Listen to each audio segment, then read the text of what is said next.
अपने पराए। घर की लड़ाइयाँ कितनी भी हो, लेकिन ये भी सच है कि किसी पर कोई आपत्ति हो तो अपना ही परिवार साथ देता है।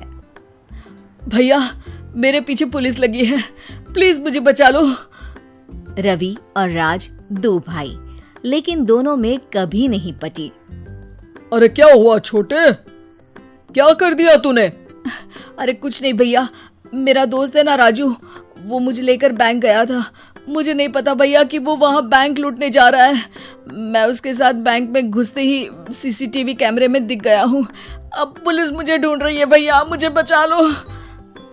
राज कुछ सोचता है, फिर कहता है, ओके, तुम यहीं रुको, मेरा एक दोस्त पुलिस में है, मैं बात करता हूँ। तभी वहाँ रवि की बीवी राज की बीवी के साथ आ जाती है। तुम लोगों के घर जब तक पुलिस का आना जाना है, बच्चों को यहीं छोड़ दो, उन पर असर ठीक नहीं पड़ेगा। तभी वहाँ पुलिस आ जाती है। चलो चलो, कौन है रवि, थाने चलो। मैंने कुछ नहीं किया, मुझे कुछ नहीं पता। अरे वो तो पुलिस स्टेशन चलकर ही पता चलेगा कि कुछ पता है कि नहीं, चलो। कहानी का फ्लैशबैक।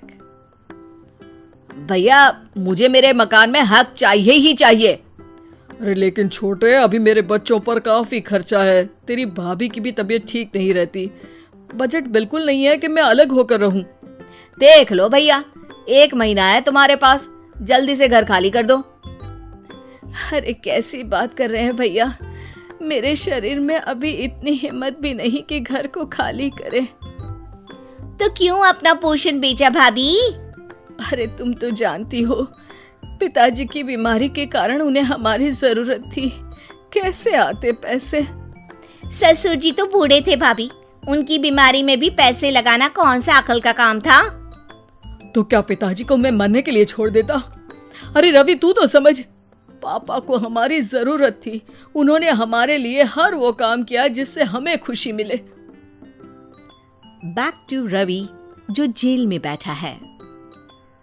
ये मैंने क्या कर दिया था? मैं ना पिता का हुआ ना ही भैया का, मेरे साथ जो हो रहा है ठीक ही हो रहा है। तभी वहां पुलिस वाला आता है। रवि, तुमसे कोई मिलने आया है। भाभी, आप यहाँ क्यों आई? पुलिस स्टेशन है ये भाभी।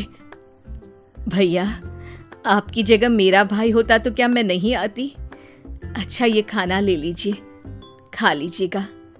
आपके भैया लगे हैं वकीलों और पुलिस वालों से बात करने में, डरने की कोई बात नहीं, जब आपने गुनाह किया ही नहीं तो सजा भी नहीं मिलेगी। रवि भाभी को देखकर रोने लगता है। घर में साक्षी चुपचाप बैठी होती है कि तभी सोनम कहती है, अरे साक्षी, क्या हुआ, परेशान क्यों हो रही हो? भाभी, अभी अभी पुलिस स्टेशन से खबर आई है, इन्हें बड़े जेल में शिफ्ट किया जा रहा है, मैं क्या करूंगी भाभी? रो मत, हम अच्छे से अच्छा वकील करेंगे। लेकिन उसमें तो बड़े पैसे लगेंगे दीदी, हम इतना पैसा कहाँ से लाएंगे? अरे क्यों, ये मकान है ना, और मेरे कुछ गहने भी है। साक्षी की आंखों में पानी आ जाता है। पर दीदी, ये तो आप और भैया की मेहनत की कमाई है। पापा के बाद भी तो हम लोगों का सब खत्म हो गया था, पापा को तो बचा नहीं पाए, लेकिन भैया को जरूर बचा लेंगे, और भगवान चाहेंगे ना तो दोनों भाई मिलकर इससे भी बड़ा मकान खड़ा कर लेंगे। साक्षी। थोड़ी देर में राज वहां आता है। सोनम सही कह रही है साक्षी, पैसों की कमी के कारण किसी भी बेगुनाह को सजा नहीं मिलती। राज एक अच्छा सा वकील करता है।